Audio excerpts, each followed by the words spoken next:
Eu sou Pastor Nelson, estou com 84 anos de idade, estou trabalhando já há 55 anos de tempo integral na Igreja de Deus. Eu tive a gloriosa oportunidade de pregar no Brasil em diferentes lugares, também de pregar no México, República Dominicana, em Colômbia, Paraguai, Argentina, Austrália, África, em toda a Europa, no Canadá, nos Estados Unidos e também em alguns momentos nas terras bíblicas. E como no dia 9 de abril de 2023, no dia da Páscoa, que é exatamente o dia do meu aniversário, estaremos celebrando 50 anos, eu diria, mais 50, 100 anos de Igreja de Deus no Brasil. E eu fui solicitado, e certamente entre muitas outras pessoas também, a dar um relato das minhas experiências nestes 100 anos de Igreja de Deus no Brasil. E quero dizer que o meu desejo profundo que seja algo para a glória de nosso Senhor e Salvador Jesus Cristo, mas também que seja um estímulo, um alento espiritual para a juventude, especialmente para os jovens ministros no futuro, nos próximos 100 anos, na área da evangelização. Que Deus nos abençoe nessa grande tarefa do ide e fazer discípulos. Pois bem, como ponto número 1, eu quero contar um pequeno fundo histórico de como a Igreja de Deus iniciou e como que ela chegou até o Brasil. Então foi assim, Vamos lembrar que no ano de 1880, naquela época, no mundo inteiro haviam duas realidades um tanto difíceis. A primeira, havia muita pobreza e desemprego e dificuldades econômicas.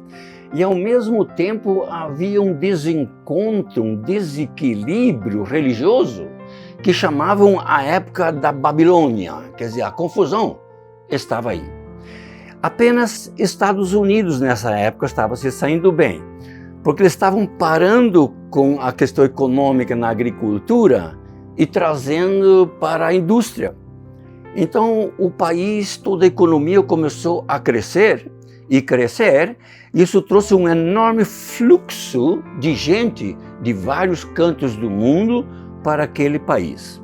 Mas agora aquela confusão religiosa que chegou até lá, de diferentes cantos do mundo, junto com a riqueza, piorou a situação. A questão religiosa virou mais Babilônia ainda do que já era. E influenciou também aquele grupo de santidade, de onde vem o nosso movimento, que desde os anos de 1780, pelos wesleyanos, influenciaram positivamente a Inglaterra e os Estados Unidos. Mesmo esse grupo já estava contaminado com aquele sistema superficial da religiosidade. Foi então neste momento, nessa situação histórica, quando Deus entrou em campo. Começou a inspirar e vocacionar Daniel Sidney Warner, o nosso pioneiro, e muitos outros reformadores de diferentes cantos do mundo. E não com o intuito de criar uma nova denominação, um novo protestantismo, mas sim com o nome de um movimento reformador da Igreja de Deus verdadeira, que dizia a igreja macro no céu, e quando veio para o Jardim do Éden, a igreja micro na terra. No Antigo Testamento, igreja micro e macro. Na época de Jesus, a igreja micro com os 12. Depois micro e macro, e toda a eternidade vai ser uma igreja macro. Então, se referindo a essa igreja de Deus verdadeira que realmente, então, eles queriam representar. E esse movimento, então, eles pregavam com muita ousadia sobre salvação verdadeira, sobre a verdade plena, sobre a verdadeira santificação, sobre unidade, sobre fé, sobre alegria, sobre gozo e sobre celebração. E o que eu quero dizer é que houve nessa época de verdade um avivamento. E esse avivamento que foi aceito por tantos grupos de diferentes partes do mundo, cresceu tanto que foi considerado o grupo que mais cresceu em toda aquela história. Então, graças a Deus por esse fundo histórico que chegou até o nosso Brasil. Então, agora a segunda parte, um pouco sobre a minha infância, e depois eu vou mencionar um tanto do início da Igreja de Deus no Brasil. Eu nasci na cidade de São Pedro do Sul, Rio Grande do Sul. Meus pais são de origem alemã. Os antepassados chegaram no Brasil em 1829. E meu pai tinha uma grande fazenda para plantação, criação de gado, criação de porcos. E nós éramos uma família grande, de 16, e eu era o oitavo. Eu era o oitavo dos 16.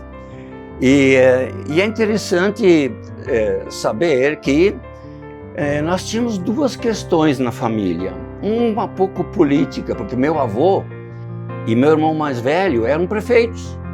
Então meu pai gostava de escutar as notícias políticas. Mas nós éramos religiosos, extremamente católicos, fiéis. Então nós tínhamos uma roda gigante d'água lá que movia um carregador de baterias e sagradamente, diariamente, diante daquele rádiozinho ali, todos nós nos ajoelhávamos para rezarmos a missa das 6 horas da tarde. Então isso era uma coisa corriqueira em nossa família. Certo dia veio um fazendeiro vizinho, muito rico. E ele veio para o meu pai e disse: Jorge, é o nome do meu pai, o senhor tem tantos filhos, eu não tenho nenhum. E o senhor não podia me doar um. E eu vou escolher o Nelson, que está com 10 anos. E ele será herdeiro da minha fazenda e poderá herdar todas aquelas cabeças de gado que nós temos. E meu pai falou: de jeito nenhum. Esse está designado a ser padre. Os anjos falam com ele. Então eu não posso fazer isso. O que o senhor está trocando um padre por minha fazenda? Não. Eu estou valorizando as experiências que ele teve com os anjos. E entre essas experiências está aquela que certo dia eu estava cuidando dos animais lá. Eu estava sozinho, lá pelo meio-dia. Apareceram muitas crianças magras, pobres, doentes, maltrapilhas, choravam desesperadamente na minha frente. E então veio um coro angelical cantar para eles, e veio uma voz: Nelson, quem vai ajudar essas crianças pobres? Dali veio a ideia no meu coração para a mão cooperadora. Então os irmãos percebem como Deus é maravilhoso e funciona desse jeito. Bem, o que aconteceu? Me mudei então para a cidade de Porto Alegre para estudar e para trabalhar numa oficina mecânica do meu irmão que tinha no centro da cidade. E lá em Porto Alegre eu me tornei membro da Igreja Católica Catedral. E 3 vezes por semana eu ia à missa. E uma vez por mês eu ficava a noite inteira rezando. E eu era tipo um sacristão na catedral. Aí aconteceu que então eu fui convocado para o exército. no ano de 1958, e tinha muita chance de seguir uma carreira militar pelas circunstâncias da época. E nós, lá no quartel, tínhamos a tarefa de fazermos um mapa topográfico do sul do Brasil. Então nós estávamos acampados em barracas, em Santo Cristo, Porto Lucena, Porto Xavier, Santa Rosa, e nessa região estávamos então trabalhando e fazendo o mapa topográfico, e eu era motorista de um caminhão e mecânico de toda aquela sessão. Num determinado dia, às 2h da tarde, eu estava em frente à minha barraca. De repente vinha lá do céu um coqueiro horizontal, com as raízes, com as folhas, e vinha chegando e percebi que tinha alguém sentado em cima. E quando chegou mais perto, reconheci que era Jesus Cristo. Aí eu me ajoelhei para escutar ele falar. E ele, com uma voz bem meiga, disse: Nelson, não é suficiente ser religioso. Você precisa aceitar o Senhor Jesus Cristo como Senhor e Salvador em sua vida. Então essa foi uma experiência que eu tive por essa ocasião. Muito bem, o ponto seguinte é minha conversão, minha entrega totalmente nas mãos de Deus e a vocação ministerial. Como eu passei a procurar como aceitar Jesus Cristo. Ninguém sabia me ajudar, nem esse, nem aquele, nem o outro. Me mudei para São Paulo, capital. E lá eu comecei a estudar engenharia, porque eu sonhava ter algum dia uma fábrica de móveis de estilo. E ao mesmo tempo eu procurava como conseguir Jesus Cristo assim morando de verdade em meu coração. Foi quando um vizinho meu, um jovem Guilherme da Igreja de Deus da Mooca, veio me visitar. Ele tinha uma Bíblia na mão e ele contou toda aquela história de José, aqueles sonhos, e como Deus estava com ele, como Deus o abençoou, usou e tornou-se uma pessoa abençoada e abençoou muita gente. Então, para o meu colega Guilherme, eu perguntei: se eu te der um dinheiro, você me arranja um livro desses? Porque eu não conhecia a Bíblia. As missas eram em latim. E ele me trouxe uma Bíblia. E eu digo para vocês que eu comecei a ler a Bíblia, mas para mim parecia que era mais do que um livro. Parecia que era Deus, parecia que era o céu, parecia que os anjos, parecia que a glória celestial estava diretamente falando comigo. Até que eu esbarrei lá em Mateus capítulo 11, versículo 28, onde diz assim, Jesus disse assim: Vinde a mim, todos vós que estáis cansados e sobrecarregados, e eu vos aliviarei, e encontrareis descanso para as vossas almas. E esse foi um momento que eu fiz uma entrega total de minha vida nas mãos de Deus. E aí o meu vizinho, meu amigo Guilherme me convidou para a Igreja de Deus da Mooca, em São Paulo. Comecei a frequentar lá e o meu pastor é Davi Maia, um missionário. Ele me orientou, orou comigo, ele me batizou e era o meu pastor. E de vez em quando ele me dava 2 minutos para dizer alguma coisa no culto. E eu me tornei assim uma pessoa positiva na igreja. Eu me ofereci para limpar o quintal, eu me ofereci para pintar as grades, eu me ofereci para ajudar uma senhora idosa que limpava a igreja, eu me ofereci para fazer as coisas. Foi quando também a irmã Leonita me solicitou que eu liderasse um grupo de estudos para crianças que era na Vila Gerte, tinha que passar pelo centro da cidade com 2 ônibus. E eu tinha em torno de umas 30 crianças, e eu gostava. E Deus me abençoou. E era uma felicidade. Aquela classe, e não cabiam todos, eu fiz uma classe às 2 e as outras às 3:30. Então ia muito bem. E certo dia, passando pelo centro, ali perto da rua direita de São Paulo, houve no meu ônibus uma briga ferrenha, com faca, com sangue, com pau, com pedra, com pontapé, com golpes e palavrões e todas as coisas de todas as maneiras. E foi aquele momento que aquela mesma voz meiga de Jesus, lá no mato, quando me mostrou as crianças pobres, ou aquela mesma voz meiga de Jesus, que falou comigo lá na cidade de Santo Cristo, daquele coqueiro, falou de novo meu nome, disse: Nelson, quem vai pregar o evangelho para essas pessoas? Eu falei: olha, eu não sei fazer isso, mas eu gostaria. E quando, no próximo domingo, a diretoria da Igreja de Deus da Moca havia decidido: esse rapaz nós vamos mandar para um seminário da Igreja de Deus.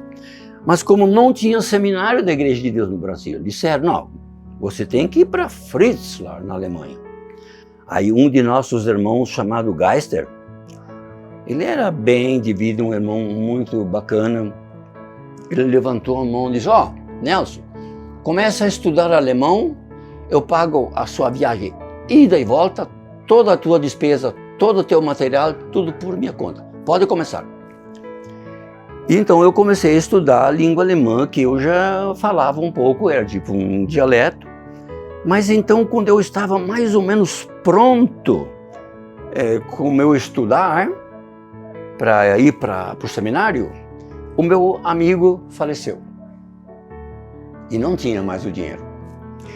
Então, um amigo meu, até por sinal de descendência africana, de madrugada, bateu em meu quarto lá e disse: Nelson, eu trabalho numa fábrica de móveis de estilo e a gente faz tudo por acordo. Eu ganho muito, a gente ganha muito lá. E surgiu uma vaga e eu pensei em você. Aí eu fui. Quando eu cheguei lá, o dono perguntou: Nelson, quanto você está ganhando? Eu falei: estou ganhando 7.000 cruzeiros. Pois eu lhe garanto, pelo mínimo, o triplo. E foi mais do que isso que eu passei a ganhar naquela firma, produção de móveis de estilo. Assim que em bem pouco tempo eu tinha todo o dinheiro que precisava para fazer a minha viagem para a Europa. Então fui de navio, fiquei 4 anos no seminário e, por incrível que pareça, com a graça de Deus, eu tirava notas boas, me saí bem lá. Depois eu fiz 1 ano de estágio numa igreja grande chamada Herford, e o pastor era super pregador maravilhoso, que para mim foi uma grande inspiração. E por essa mesma época que eu estava fazendo meu estágio, eu conheci minha esposa Adelaide. Ela era uma moça bonita, ela era sorridente, ela era inteligente, ela era talentosa, ela era cooperadora e vinha de uma família muito fiel à Igreja de Deus, desde lá da Romênia, que saíram fugidos de lá e vieram para a Alemanha. E era também neta de pastor. Então o que aconteceu? A gente namorou, a gente noivou, a gente casou, a gente pegou um navio e viemos ao Brasil para sermos pastores da igreja central da Igreja de Deus na Fani. Então esse foi o momento especial até naquele momento. Agora quero falar um pouco sobre ministérios distintos para os quais Deus colocou, parece um carimbo, não por mérito meu, não por habilidade minha, mas por ser uma época especial que Deus estava atuando na Igreja de Deus. Algo maravilhoso, inesquecível. Nós assumimos o pastorado na FANI e a primeira coisa que a gente teve que fazer na reunião dos jovens, de fazer a reunião dos jovens em língua portuguesa, porque até então era em língua alemã. E domingo de manhã nós fazíamos culto em língua alemã e de noite em português. E durante a semana havia lá, liderado pelo irmão missionário Malson, um seminário, chamava de treinamento de líderes, e eu dava aula também naquele seminário com 11 estudantes. E durante a semana nós tínhamos muitos grupos familiares, não todos de uma vez só, mas no total, em Curitiba, nós tínhamos 11 grupos familiares, desculpa, 11 não, 15 grupos familiares. Alguns eram exclusivamente em língua alemã.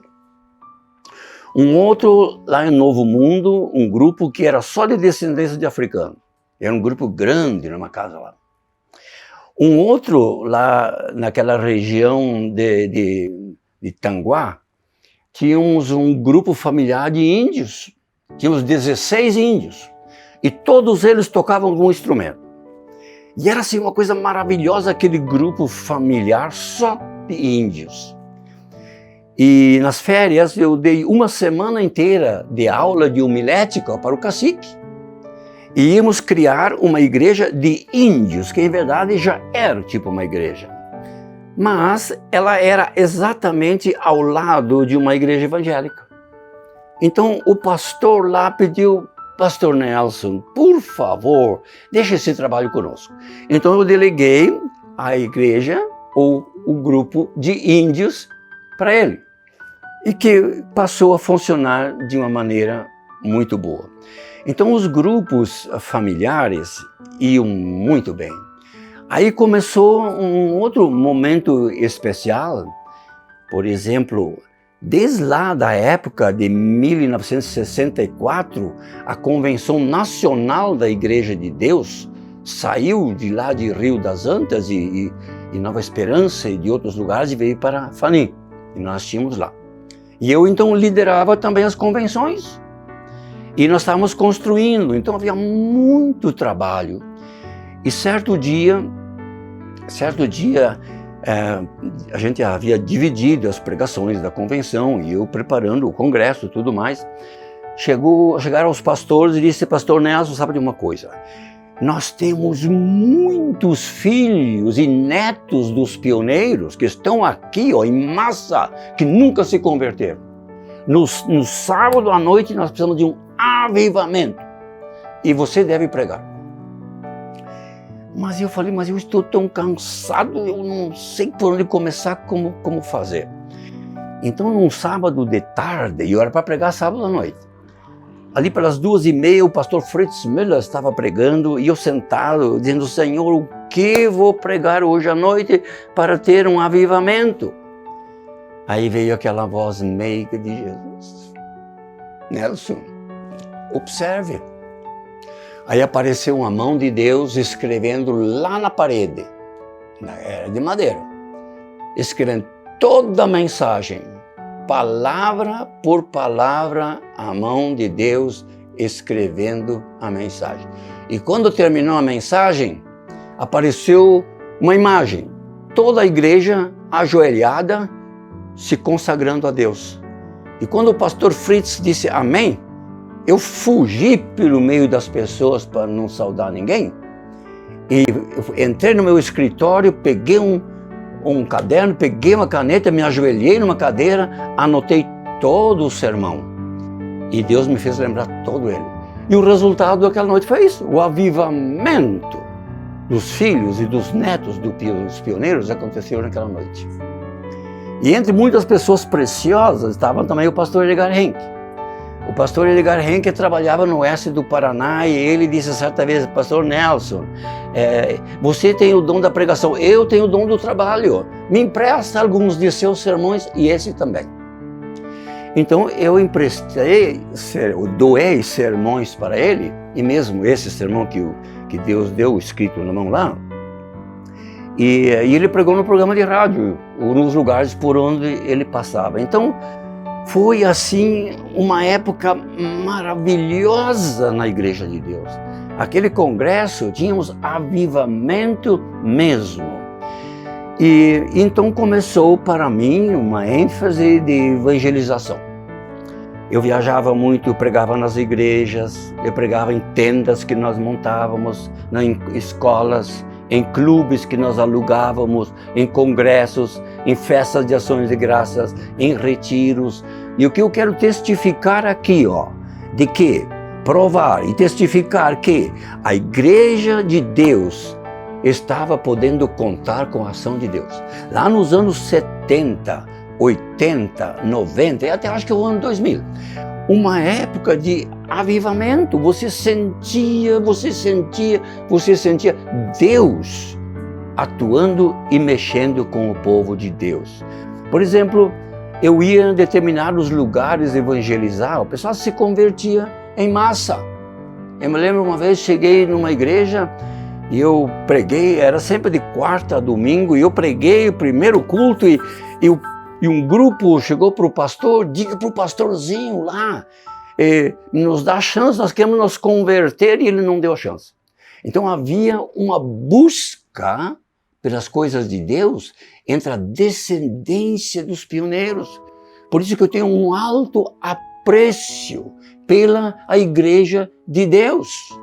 E quero testificar aqui também que Deus me tirou da chance de ser padre, ou da chance de ser herdeiro daquela grande fazenda, ou meu pai queria fazer um posto de gasolina, ou eu tive a chance de uma carreira militar, ou nos Estados Unidos alguém me ofereceu para eu liderar uma fábrica de vinho, ou eu tive convite para ser pastor na Flórida, ser pastor no Canadá, ser pastor na África, ser pastor na Austrália. Mas Deus me tirou dessas coisas e me colocou na Igreja de Deus. A minha resposta sempre foi: eu quero pregar para o povo pobre, povo brasileiro pobre. Então essa foi algumas coisas assim maravilhosas que aconteceu. Então, entre as muitas visitas que nós fazíamos, e Deus abençoando de uma maneira fantástica, eu fui fazer uma campanha evangelística em Nova Esperança. E lá eu havia avisado que eu ia apresentar diapositivas, slides da Alemanha. E aquele povo tinha uma saudade da Alemanha fora de sério. E como eu ia mostrar slides da Alemanha, o ônibus vinha ir por tudo que é canto lá buscar pessoas. Nós havíamos alugado um salão, uma danceteria, e lotava de uma maneira fantástica. E o que aconteceu que quando na hora do convite para se consagrar, e o povo querendo se consagrar a Deus, também os filhos e os netos dos pioneiros, e não havia nem lugar para se ajoelhar, tanta gente. Então o pessoal teve que se consagrar a Deus de pé. E então um avivamento. E entre as muitas pessoas que participaram daquela campanha evangelística lá em Nova Esperança, estava também o nosso pioneiro Adolf Weidmann.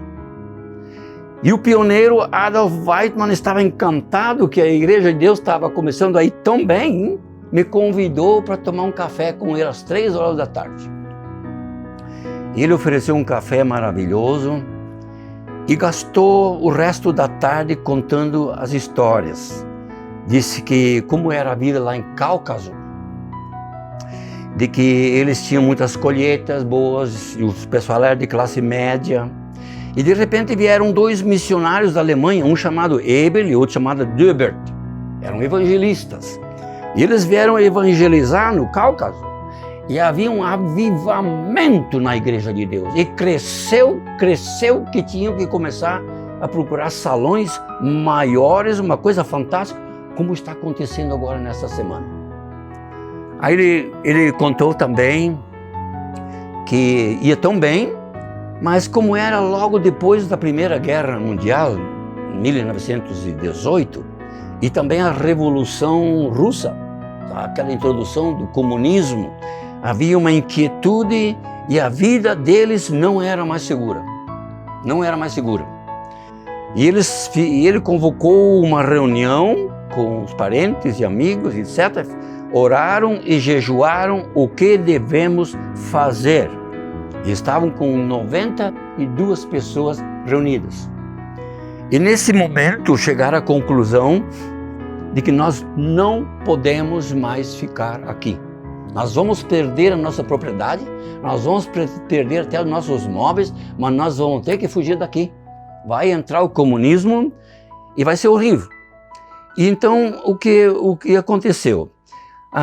Eles leram num jornal que a imperatriz brasileira, chamada Dona Leopoldina, de origem austríaca, e falava alemão, e queria popular o sul do Brasil. E estava convocando europeus que falassem alemão para popular e trabalhar no sul do Brasil. Falaram, pois então é isso. E foi quando então se ajuntaram essas 92 pessoas, também contrataram um navio chamado Krefeld. E dia 11 de novembro do ano de 1922, de Bremerhaven, então embarcaram em direção ao Brasil. Chegaram na Ilha das Flores, perto do Rio de Janeiro, que é a Angra dos Reis hoje, ficaram 10 dias lá. E daí viajaram para Santa Catarina e chegaram no dia 3, saíram dia 18 de dezembro, chegaram em Nova Esperança. 18 de dezembro chegaram em Nova Esperança. E quando chegaram lá, planejaram um programa de Natal numa tenda.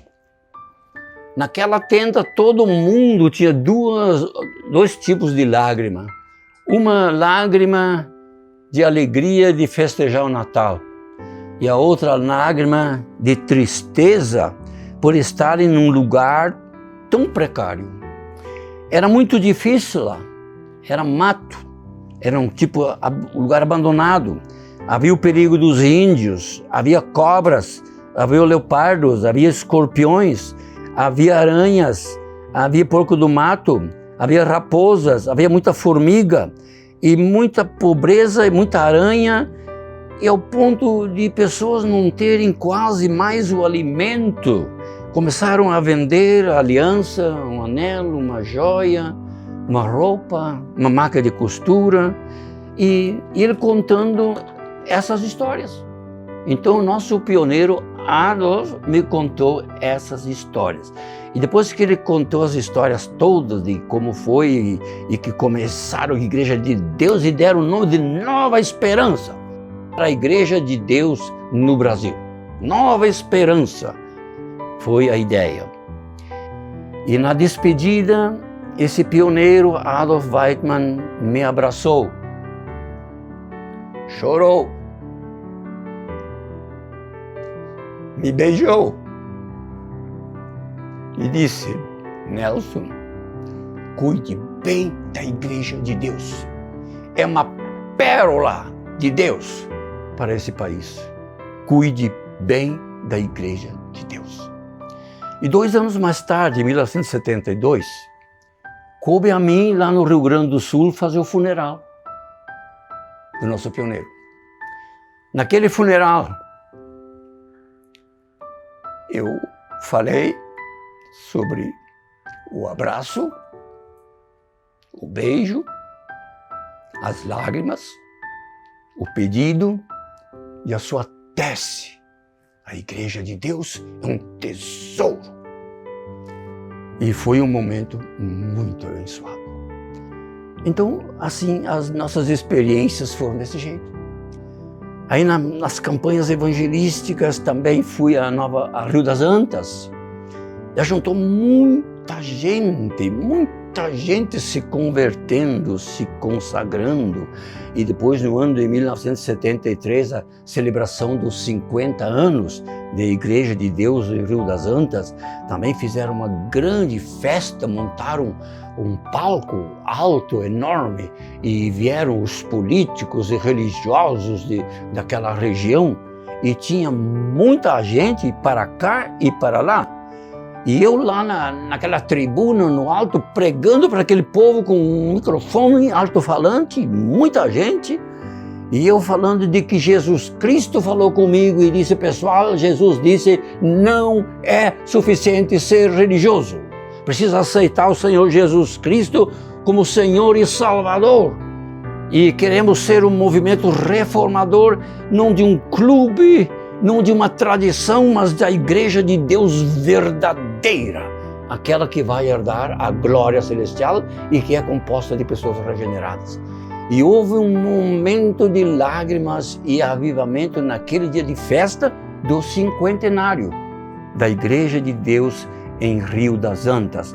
Então foi um momento assim bastante especial para mim, a oportunidade de poder pregar para aquela festa, para aquelas pessoas políticas e professores de toda a região. Deixa-me só pegar uma outra questão muito importante, dando continuidade a novas experiências. No ano de 1969, minha esposa e eu, recém-casados, morávamos na Fani, e veio uma delegação dos Estados Unidos da Junta Missionária, e a minha esposa fez um café festivo para aqueles americanos. E eles disseram assim para nós, Pastor Nelson, nós estamos planejando no ano que vem iniciar o avanço latino-americano. E nós perguntamos para você agora, o que é que a Igreja de Deus no Brasil está precisando? E sem gaguejar, falei 3 coisas. Um seminário. Literatura da Igreja de Deus em português. E terceiro, verba, para começarmos novos projetos em diferentes lugares. Porque nosso alvo é ter pelo mínimo nas 5 regiões. No sul, uma igreja. No sudeste, no centro-oeste, no norte e nordeste. E eles falaram, pois pastor, olha, eu vou lhe dizer que nós vamos apoiar esse seu projeto aí. Essa ideia nós vamos abraçar e vamos enviar missionários e vamos apoiar.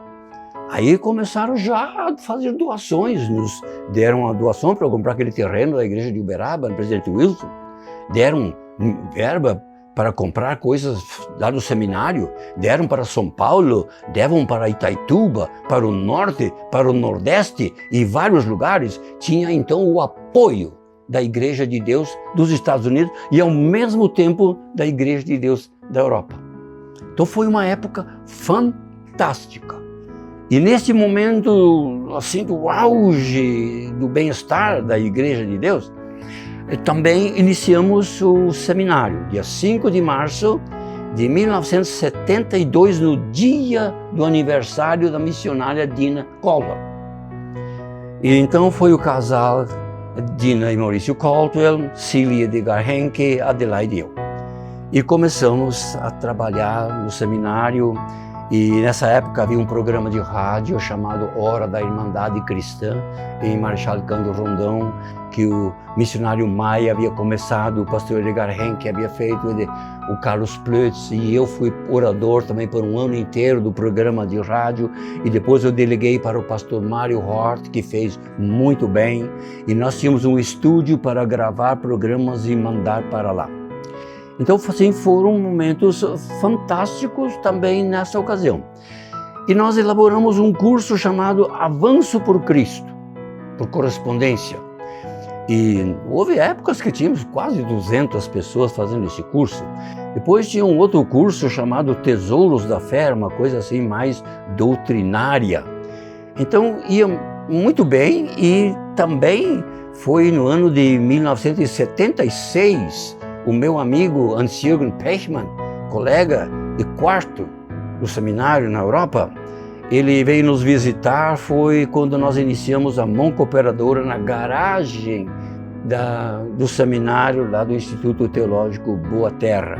Foi então uma coisa assim muito maravilhosa, e nós com os seminaristas viajávamos para uma igreja e para outra igreja, e até em alguns momentos a gente dava aula lá na igreja durante o dia, e de noite tinha campanha evangelística.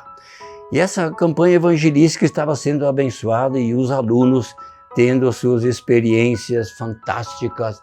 Quero dar um exemplo: a gente às vezes alugava uma tenda, alugamos para Uberaba uma vez uma tenda, para outros lugares também, e uma das em Pinhais. E o ônibus da cidade vinha só até na ponte.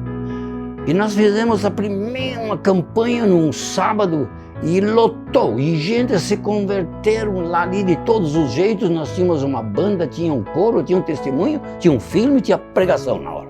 A pregação no púlpito para convocar as pessoas para uma regeneração. E então o que aconteceu? Quando terminou o primeiro culto, o pessoal foi embora e veio um torró, e chegaram mais 2 ônibus. E as pessoas dos 2 ônibus não tinham para onde ir, vieram se refugiar na tenda. E eu falei para o seminarista: pessoal, vamos aproveitar, monte a banda, monte aqui, vamos. E fizemos um segundo culto. E naquele segundo culto, quase como o mesmo programa, muitas pessoas se converteram. Era uma maravilha evangelizar. E os seminaristas estavam encantados também com o trabalho de evangelização. Aí, eu já preciso continuar contando histórias aqui, ó. Espero que vocês não vão enjoar da minha história, mas eu tenho uma lista. O que eu quero continuar contando, de que com o seminário nós tínhamos uma Kombi, depois tínhamos um outro carro, diesel, um F1000, e depois tínhamos um ônibus. E nós viajávamos e fazíamos campanha evangelística por tudo que é canto. A tempo e fora de tempo foram momentos de inspiração na Igreja de Deus. E no ano de 1977 fizemos uma viagem para Itaituba, e tínhamos que passar por um lugar chamado Estrada Recém, feita pelo Exército de Cuiabá-Santarém, e tinha num determinado lugar mais ou menos 1.200 ou 1.500 quilômetros ali, onde não tinha um posto, não tinha uma pessoa, não tinha nada. E nós passamos por esse lugar para ir evangelizar no norte, em Itaituba. De madrugada só tinha barulho de índio, de bichos e cobra e animais de diferentes espécies andando por ali. E daí chegamos num determinado lugar, um rio, eu acho que Xingu, se não me engano era o nome dele, e lá tinha um grupo de militares fazendo uma ponte, porque não podiam passar gado em cima, que as piranhas mordiam o gado. Tem que às vezes sacrificar um boi, sangrar para as piranhas não machucarem o gado. Então estavam fazendo uma ponte. E aqueles soldados e aquele oficial que estavam ali ao lado do rio Xingu gostaram da nossa visita. E foi quando nós montamos a nossa banda e o nosso coro e o nosso testemunho, e eu fiz uma pregação e tivemos um culto lá no meio do mato, onde o bugio, o porco do mato, e pregando para aqueles soldados, e foi um momento também evangelístico em nossa viagem. Quando chegamos em Itaituba, alugamos um grande salão, uma danceteria, e o nosso carro passou pela cidade convidando para uma campanha evangelística que não era comum naquela região. Então lotava, de quarta a domingo estava lotado. E tanta gente que a polícia veio nos ajudar, dizendo que tal colocar as crianças lá numa escola, algum lugar, para os adultos terem lugar. E nós pregando, e nós fazendo, e nós fazendo. E na hora do apelo, tanta gente que se ajoelhou para se consagrar e para aceitar Jesus Cristo como Senhor e Salvador, que não dava para orar com cada um. E a grande maioria eram mulheres. Por quê? Era a região do garimpo. E lá no garimpo, quando alguém achava uma pepita, o outro via, pá, matava ele, ele era o dono. Alguém outro via, pá, matava ele, ele era o dono. Então, na hora de orar com as pessoas, as pessoas, eu perguntava, e o seu marido? Morreu no garimpo. E o seu marido? Morreu no garimpo. E o seu? Mataram no garimpo. Então havia assim, mas houve um avivamento de pessoas se consagrando naquela campanha. Então foi algo assim fantástico nesse ponto de vista. E foi assim então nossa experiência nossa viagem para o norte. Fizemos no quilômetro 30 na Transamazônica, fazendo cultos, construímos uma capela no quilômetro 30. Durante o dia a gente se queimou no sol e de noite tínhamos a campanha evangelística. Então nós da liderança, como também os seminaristas, estavam conosco de uma maneira assim bonita e maravilhosa. Então foi uma experiência boa. Também nessa mesma época surgiram os encontros nacionais de jovens lá no seminário. O pessoal vinha em massa, em grande quantidade, e era muito bom de evangelizar para os jovens também. Deixa eu só contar um episódio que eu gosto de lembrar, que tinha tanto jovem que lotou o salão. Nós tínhamos comprado aquela propriedade dos irmãos menonitas e tinha o templo e tinha o salão social. E nós empurramos as duas construções juntas e fizemos um grande salão. E estava mais do que lotado e eu tinha a tarefa de pregar. Na hora do apelo e bem na hora H que o pessoal deveria vir para se converter, apareceu um besouro. Um bicho grande assim, e voava, e tirava assim, uau, gritava, para o outro, e um reboliço o diabo estava fazendo ali com aquele besouro, na hora do apelo. E daí de repente o besouro sentou, aterrissou lá, e alguém colocou o pé e fez, esmagou. E daí eu disse, ok, agora faz o seguinte, fica todo mundo de pé, por favor, com o pé direito. É o diabo querendo atrapalhar nosso culto. Faça lá, aperta no besouro. Fizeram? Fizemos. Então agora o diabo foi embora. Pode vir para o altar se consagrar. Pessoal, houve um momento de avivamento que o diabo foi embora e a gente sentia Deus naquele culto. E quando eu saí do culto e fui suado, ia para a minha casa lá, e indo para lá bem suado, para trocar de roupa ou tomar um banho, eu escutei alguém chorando, lá ao lado do poço, no seminário. E eu fui olhar, e alguém ajoelhado, chorando. Falei, o que houve? Pastor, eu quero me converter, eu quero Jesus, eu preciso de Jesus, e não sei como. Então eu falei, olha, eu vou fazer a oração e você vai orar junto comigo. E ele orou e se consagrou a Deus ao lado do poço, depois da campanha evangelística. E esse jovem se tornou um músico líder na Igreja de Deus. Então Deus estava agindo de uma maneira tão bonita. Uma outra viagem eu tenho que comunicar. No ano de 1994, uma coisa bem solidária das igrejas da metropolitana de Curitiba, de que ajuntaram, nós vamos para o Nordeste, nós vamos para Natal, vamos para o Nordeste, e os seminaristas e mais voluntários. Então fizeram bolachas, o pessoal trouxe salame, trouxe alimentos para a nossa viagem e para todas as coisas, e foi assim uma coisa fantástica. E aquela viagem foi boa e nós evangelizando também no caminho. E entre outros, quando chegamos em Natal, o pastor Paulo Medeiros era o pastor lá em Itaituba era Orestes e Marlene. E agora aqui era, então, o Paulo Medeiros. E ele havia reservado um alojamento da aeronáutica em Reforma. E quando chegamos de madrugada, lá tivemos uma surpresa muito perigosa. Tanto as camas, o corredor, o banheiro, por toda parte tinha escorpião. Era escorpião, era escorpião, era escorpião. Então nós tínhamos que caçar os escorpiões primeiro para poder dormir. Mas tivemos assim, visitamos várias igrejas naquela região, distribuindo cartuchos para as crianças, evangelizando. Chegamos uma vez num lugar e aí veio um político e disse, pastor, e ele estava chorando, pastor, parece que os anjos vieram.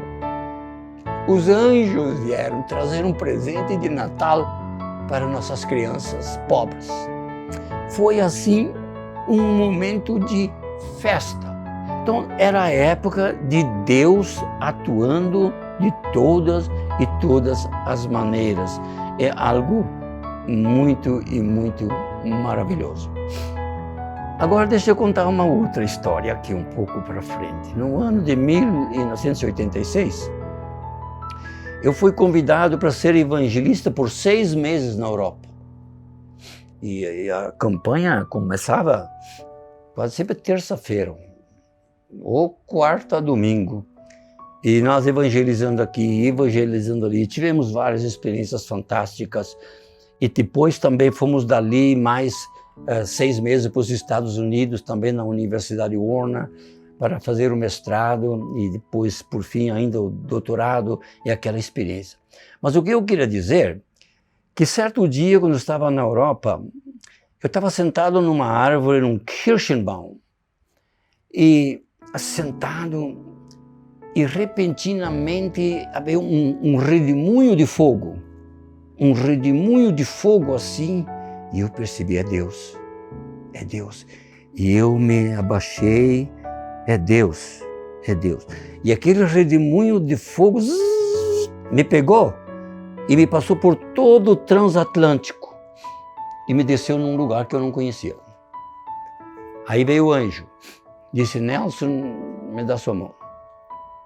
E o anjo me guiou, mostrou num lugar que tinha jovens cantando, estudando, na biblioteca, evangelizando, trabalhando, plantando grama, visitando pessoas, fazendo diferentes coisas. Me levou para uma sala de aula. Aí eu perguntei para ele, para o anjo, e perguntei, mas me diga uma coisa, e onde nós estamos?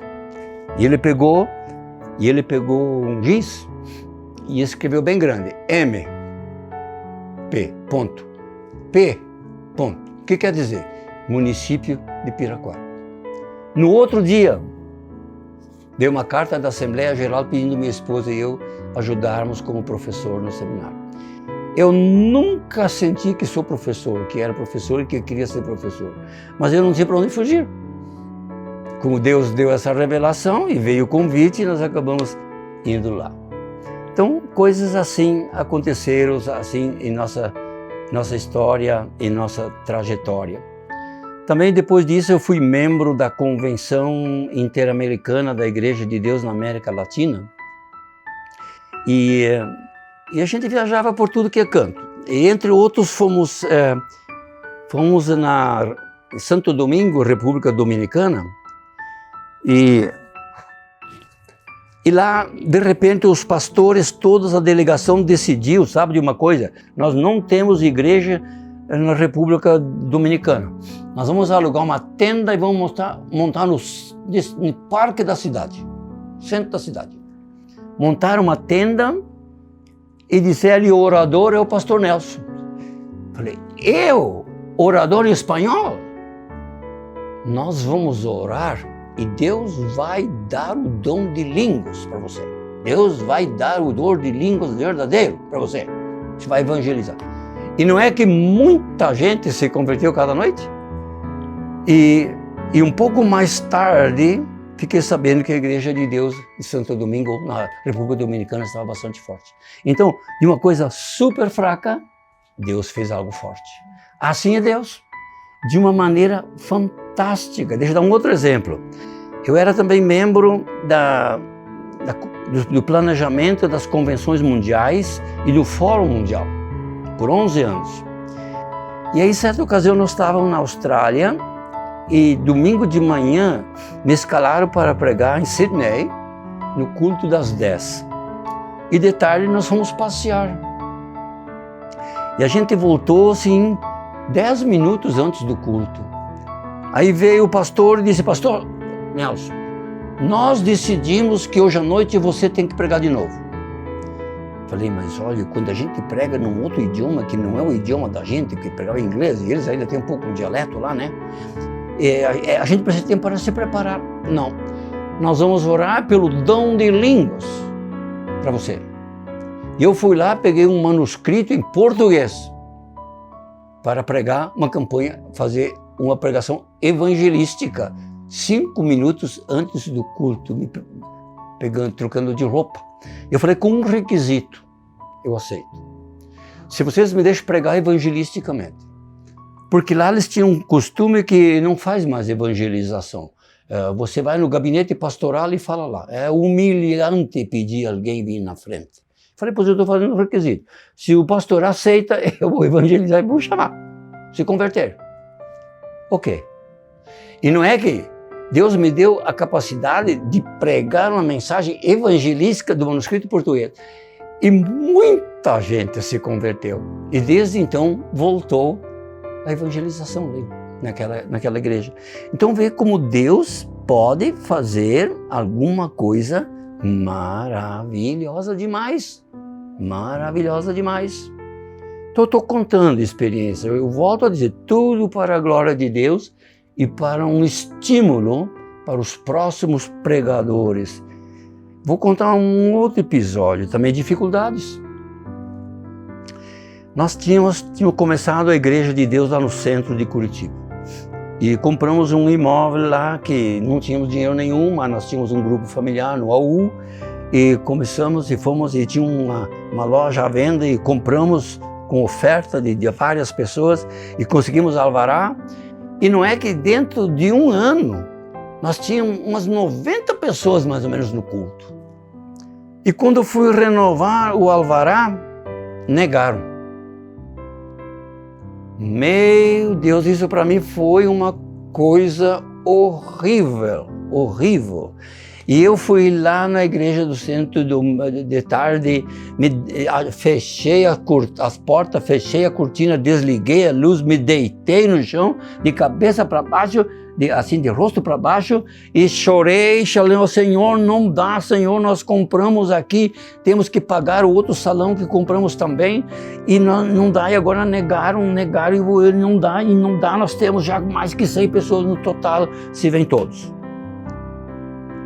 Aí houve uma pausa e veio aquela voz meiga, Nelson, vai lá na prefeitura do setor do urbanismo. Eu levantei, saí, peguei os documentos, fechei a porta e fui lá. Quando eu fui na prefeitura de Curitiba, no setor do urbanismo, eu falei com a mocinha lá, olha, eu preciso falar com o diretor do setor do urbanismo. Não, ele está em férias. Tá, mas não tem alguém? Tem alguém interino lá. Então, eu preciso falar com esse interino. Não pode. Não pode. Você tem que se anunciar aqui quando que quer falar com tal pessoa, de jeito nenhum. Senão, Jesus Cristo falou comigo que eu devo falar com ele. Eu não posso, diz a moça, não posso dar essa licença, mas eu preciso. Mas eu vou lá perguntar. Fui lá perguntar para ele, tudo bem, deixa ele entrar. Aí quando eu chego lá, estava ele com as pernas em cima da escrivaninha, sente-se.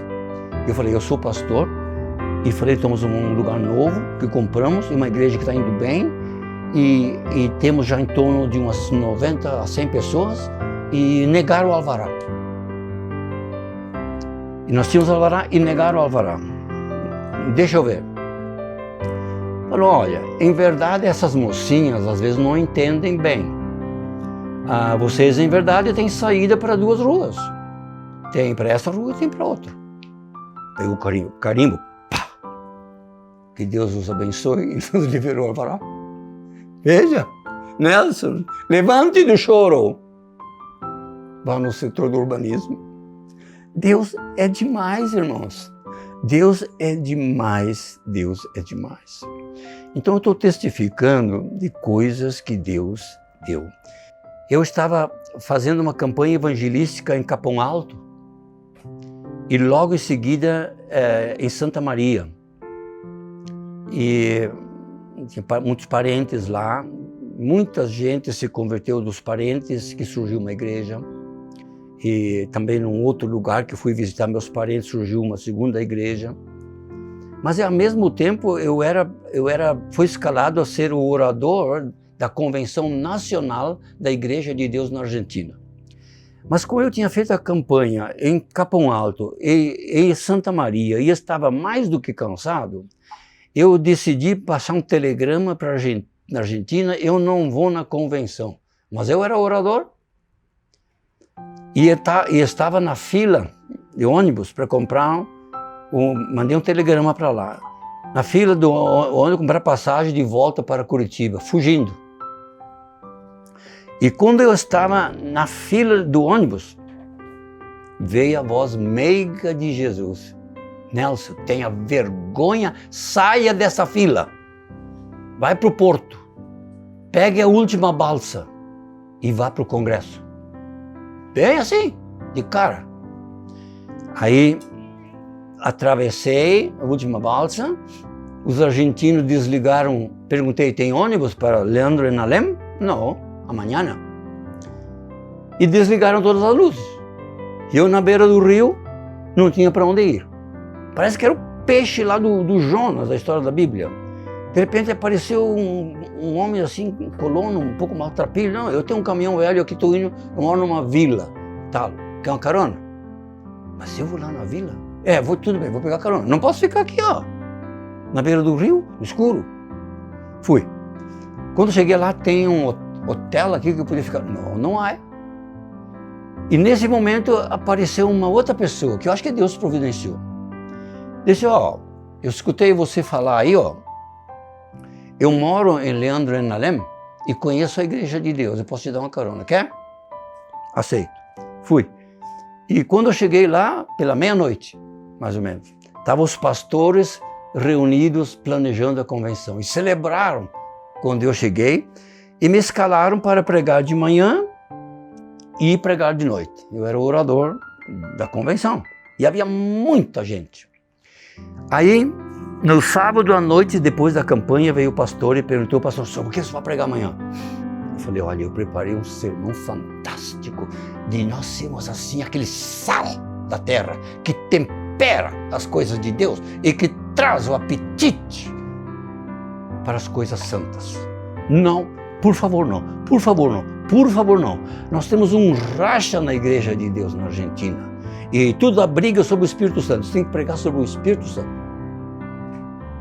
Tudo bem, mas eu não tenho mensagem preparada para o Espírito Santo no momento. Aí fui me deitar, tinha um velhinho ao meu lado, roncava, e eu comecei então a preparar o sermão. Não dava, não encaixava aí, não dava. De repente veio assim uma luz, como alguém que tira um xerox. Parecia uma luz que começou na cabeça e foi até os meus pés assim. E quando terminou aquela luz, o sermão estava pronto. Aí eu fiz uma pausa, fui no banheiro, um silêncio, e no outro dia veio tanta gente das igrejas, lotou. Eu perguntei para alguém quantas pessoas tinha. 1000 e pico. Quer dizer, quase 1500 pessoas. E eu pregando sobre aquele texto que Deus tinha me dado ali, aquele que diz que o Espírito Santo não vai fazer divisão na obra, não vai criar uma religião, um outro grupo, uma oposição, uma coisa negativa e trazer um espírito negativo sobre o povo de Deus. Ele vai me glorificar e ele não vai dizer do que é seu, ele vai receber do que é meu e vai pregar para vocês. Quando eu comecei a pregar essa questão que o Espírito não vai fazer essa bagunça, as pessoas começaram a se levantar daqui e ir lá pedir perdão, outros de lá, durante o culto, preguei perdão, perdão, o pessoal começou a se ajoelhar, os pastores se ajoelhar, e eu não podia pregar mais. Fechei a Bíblia e parei. Fui me ajoelhar também. E o problema todo acabou. Mas não fui eu. Eu era um Jonas, fugindo. Então, Deus é assim. Vou contar mais uma. No Encontro Juvenil. O Encontro Juvenil Nacional trouxe avivamento para a Igreja de Deus no Brasil. E em certa ocasião tinha um grupo um pouco assim, descontente, e montaram um problema lá e queriam fazer um barraco durante o encontro. Eu tive uma visão aquela noite de Deus. E na primeira reunião queriam expulsar todos eles. Pé na traseira, fora. E eu falei, não, pessoal, eu tive uma visão essa noite. E a visão que eu tive de Deus, que andorinhas coloridas iam daquela montanha e iam voando para aquela montanha lá que tem uma grande festa. E as andorinhas coloridas indo para lá. Porém, no meio do caminho tinha pardais assassinos. Picavam lá e picavam os olhos das andorinhas e elas caíam e não sabiam para onde ir. Outro ia lá, picava e ia para onde ir. Aí veio o anjo, eu parado aqui, aí veio o anjo de Deus. Disse, Nelson, o que podemos fazer? Falei, olha, você pode me arrumar uma boa espingarda, eu vou matar um por um desses pardais aqui embaixo. Qual é a outra opção? Ele perguntou, o anjo. Eu falei, outra opção, de repente, dá uma comida para esses pardais daqui que tem o sabor dos olhos lá, que eles comem. A segunda sugestão é melhor. Melhor. E foi embora. E no outro dia eu falei isso, e o pessoal falou, é verdade. Nós temos que cuidar desses jovens. Esses jovens que estão descontentes, estão precisando de uma... E eles fizeram uma comissão para cuidar daqueles jovens. E houve um congresso fantástico. E as andorinhas coloridas eram os jovens. E Deus dando avivamento. Então, coisas assim. Uma época, eu acho que nós trabalhávamos demais. E minha esposa tinha ido para a Alemanha para um aniversário, lá tinha que ir mesmo visitar os parentes. E eu tive um problema cardíaco, alta pressão, certo dia, assim, lá em cima e com urgência, a Marlene me levou para o hospital e chegou lá no hospital, de repente subiu tanto que parou. E daí veio um anjo, me pegou e me levou até o céu. Quando eu cheguei lá, Deus, o próprio Deus Pai, me abraçou e me pegou pela mão mostrar as coisas. E mostrando as coisas maravilhosas do céu, que não dá nem para descrever, até nem é permitido contar tudo. De ver a glória celestial. E de repente, a Marlene tinha pedido para pastores, pessoas orarem por mim, que eu estava muito mal. De repente apareceu uma nuvem enorme, branca, que vinha chegando assim. E daí Deus falou, Nelson, as orações estão chegando. As orações estão chegando, está na hora de você voltar. E de repente eu voltei, e eu estava bem, mediram pressão, e eu estava perfeitamente com saúde. Viu? Coração inteiro. Então, Deus é Deus. E que nós devemos respeitar. A igreja, Deus estava com a igreja de Deus, é disso que eu estou testificando. Nós temos um Deus maravilhoso e grandioso mesmo. Como eu tive essa experiência com tantos pastores de evangelizar junto, eu tinha um sentimento especial de visitar o túmulo dos pastores evangelistas. O que aconteceu? Estava nos Estados Unidos, eu fui lá na casa de Daniel Sidney Warner, me sentei na cadeira dele, na escrivania dele, e fui no túmulo dele e agradeci. Deus, muito obrigado pela evangelização que este homem fez. Aí, posteriormente, voltei ao Brasil, da época do seminário. O nosso missionário Maia havia falecido. Cheguei em São Paulo, fizeram cremação. Falei, eu quero visitar o túmulo. Não tem túmulo, tem um número. Então chegamos num lugar lá, tinha um número. Acho que era 273, só um número. Eu coloquei minha mão assim, em cima daquele número. Disse, atrás desse número está a vida de um missionário que foi meu pastor, me batizou, evangelizou e muita gente se converteu. Senhor, muito obrigado pelo nosso missionário Maia. Aí, não demorou muito, faleceu nosso missionário Kunkel, afogado, lá no rio, na Amazônia. Fui para fazer campanha evangelística em Itaituba. Lá na Transamazônica, eu quero visitar o túmulo do meu amigo Rudy Kunkel. Ele cantava e eu pregava, nós evangelizava nas igrejas da Argentina.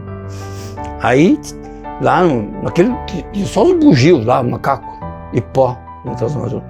Aí tinha um capim desse alto. Onde tem o túmulo dele? Não tem túmulo. Fui procurando. O pastor Orestes me ajudando a achar. Cheguei a um lugar que dizia uma plaquinha bem pequena. Rudy Kunkel. Eu limpei. Rudy Kunkel. Me ajoelhei. Senhor, muito obrigado por aquilo que esse pregador fez no reino de Deus. Foi essa experiência. Um outro momento faleceu o meu grande amigo Erich Gajewski, que trabalhou tanto evangelizando e eu era tradutor.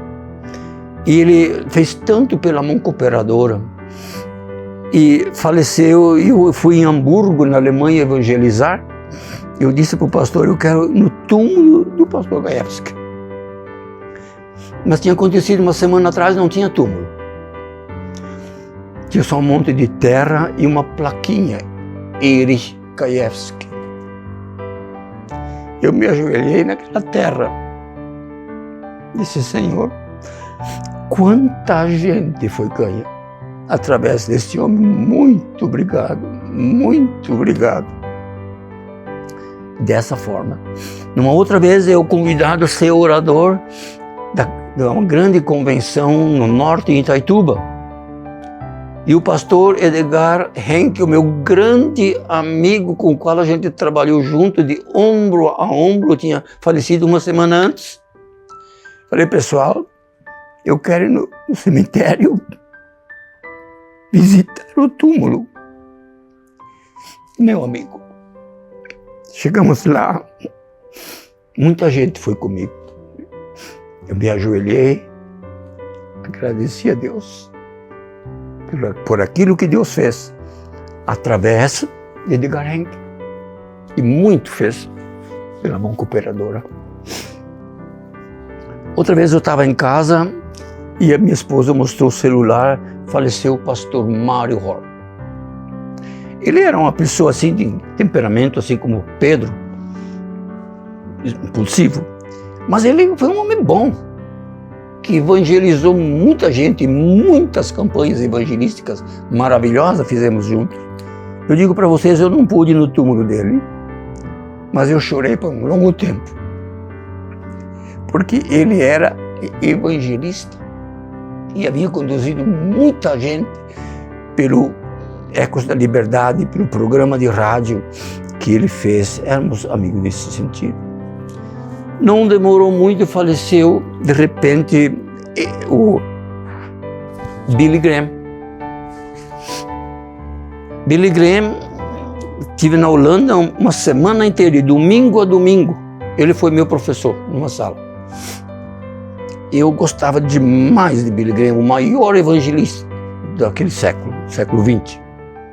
Faleceu.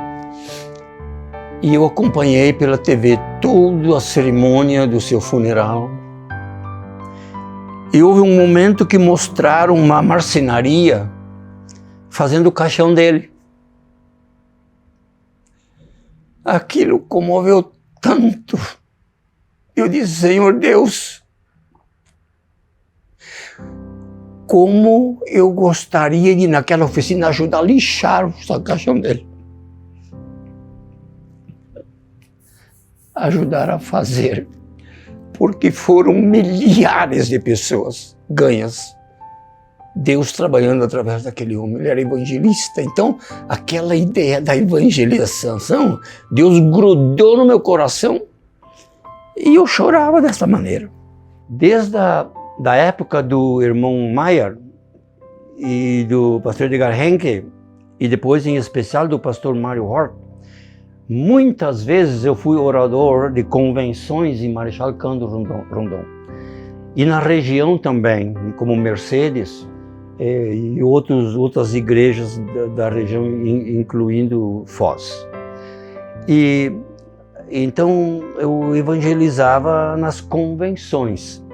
Certa ocasião eu era então o orador e nós fazíamos campanha evangelística num clube que o pastor Mário alugava e muita gente se convertia em Marechal Cândido Rondon.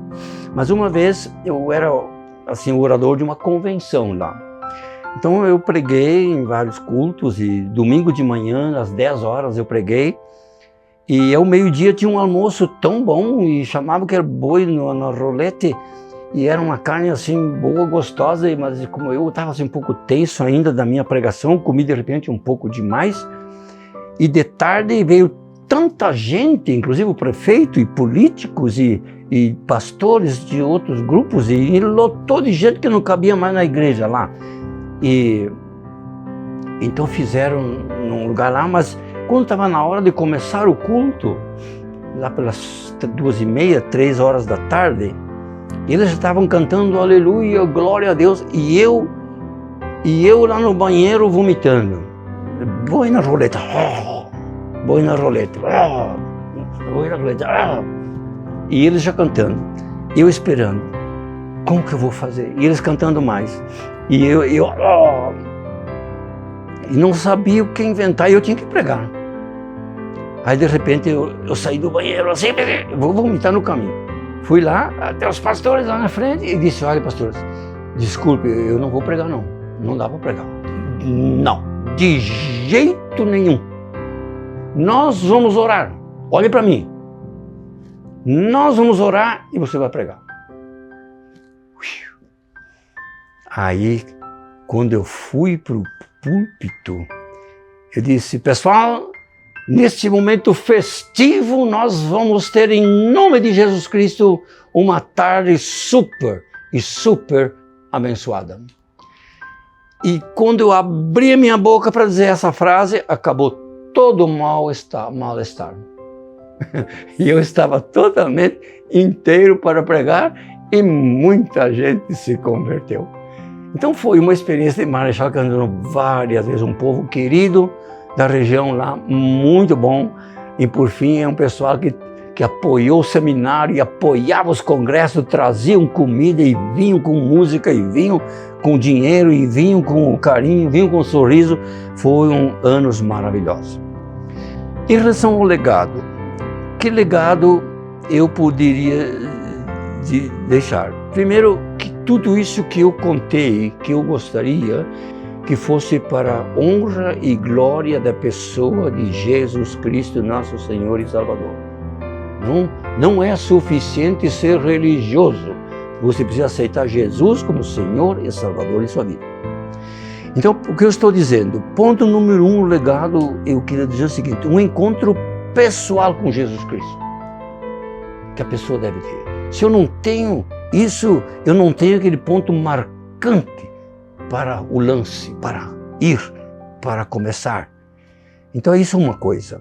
Uma outra coisa que eu quero deixar, que a gente deve pregar as coisas de Deus como se estivesse comendo a melhor comida, o melhor bolo, a melhor bebida, a melhor festa, a melhor coisa, e pregar com alegria. E não começar a se escusar e vir despreparado de qualquer maneira, porque você está representando Deus e a glória celestial. Então, com ousadia, com alegria, defender as coisas de Jesus Cristo. Em terceiro lugar, eu queria deixar também um desafio, de repente, solidariedade com os pobres. Quando eu tinha 12 anos de idade, o próprio Deus cravou no meu coração essa ideia, solidariedade com os pobres. Não passe pela pessoa que precisa de sua ajuda. Quero deixar isso, um desafio. Outra coisa, em quarto lugar, quero dizer no legado também dizer que o trabalho tem momentos fantásticos que é fácil você ser pastor e outros momentos é bem difíceis. Mas que você de repente faça um trabalho com altruísmo. Altruísmo no sentido de uma determinada abnegação. Por exemplo, você poder deixar uma coisa que dá vantagens para você, financeiramente, o conforto, ou alguma glória, e você deixa para fazer uma outra que Deus escolheu. Então, esse altruísmo, eu quero sugerir para a Igreja de Deus. Jesus Cristo fez, os apóstolos fizeram, os missionários fizeram, os pioneiros da Igreja de Deus fizeram. E eu também passei por essa fase. Não vou contar porque são coisas às vezes bem pesadas. E o último ponto, 5, no meu legado, eu quero dizer aquilo que o nosso pioneiro Adolf Weidmann disse. Ame a Igreja de Deus. Cuide bem da Igreja de Deus. Ela é um tesouro para o povo brasileiro. Que Deus nos ajude e que os próximos 100 anos da Igreja de Deus no Brasil possam ser anos maravilhosos. É meu desejo e minha oração. Amém? Deus abençoe a todos. Senhor nosso Deus e Pai, este é um momento nobre, é um momento solene, porque nós estamos nos colocando em oração diante de um Deus que era, que é, que será e que tem todas as alternativas para uma vida bem-sucedida, abençoada e muito feliz.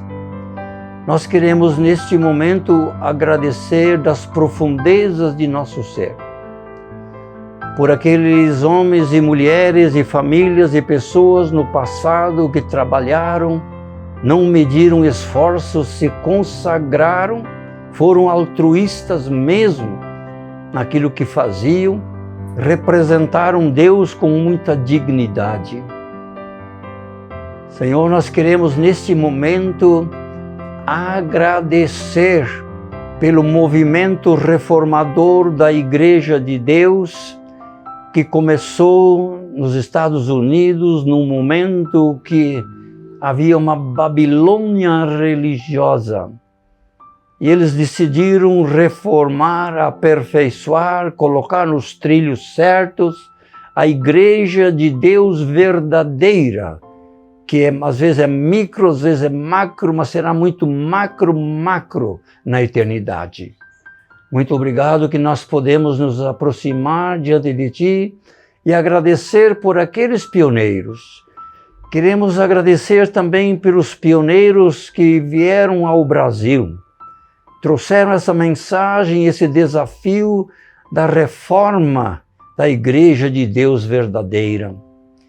Obrigado pelo esforço de Adolf Weidmann e todas aquelas 92 pessoas que se sacrificaram, passaram por aquele momento pobre, muito árduo e difícil lá em Santa Catarina, passando fome, mas decidiram colocar o nome de Nova Esperança para a futura geração e para a geração brasileira. Obrigado porque eles trabalharam, criaram núcleos em diferentes lugares. Obrigado que eu posso testificar por minhas experiências com centenas de outras pessoas, como diz a Bíblia, uma nuvem de testemunhos de que Deus abençoou a liderança, o trabalho da Igreja de Deus nos primeiros 100 anos em diferentes maneiras. É claro que imaginávamos de repente um crescimento maior, numericamente falando, mas trouxeram uma bagagem teológica sadia, com o espírito, uma mentalidade, um companheirismo, uma unidade fantástica, ao ponto da gente sentir mais e mais do que bem entre a família de Deus. Senhor, eu quero colocar agora no futuro o seminário em Tuas mãos, que a liderança possa ser qualificada para treinar novos obreiros. Quero pedir também por todos os cooperadores. Quero pedir pelo trabalho social, Senhor, que não seja colocado de lado, mas que a mão cooperadora venha a ser de verdade uma mão cooperadora. Uma mão que venha ao encontro da necessidade das outras pessoas e que pudéssemos em conjunto, dessa forma, uma mão amiga de Deus, evangelizando, trabalhando. E que essas celebrações que estamos tendo em diferentes lugares do centenário da Igreja de Deus no Brasil, possa colocar uma base, um desafio, um alento espiritual fantástico para os próximos 100 anos. Que a geração jovem, os ministros jovens, possam deixar carimbar o coração com ardor, com alegria e fervor e muito gozo, representar com dignidade o nome santo de nosso Senhor e Salvador Jesus Cristo. Queremos entregar o futuro e a missão toda do futuro da Igreja de Deus nas mãos do Deus Todo-Poderoso. E louvado e engrandecido, Senhor, seja o Teu nome, porque no céu vamos encontrar muitas pessoas que aceitaram a salvação pelo trabalho que toda essa equipe de cooperadores fizeram no passado. Mas nós queremos engrandecer e louvar e fazer de Jesus Cristo sempre o Senhor em nosso coração. Louvado, Senhor, louvado e engrandecido seja o Teu santo nome pelo povo de Deus, pela família de Deus, por aqueles que vão herdar também a glória de Deus. Que Deus abençoe a todos e a todos é a nossa oração. Amém. É isso.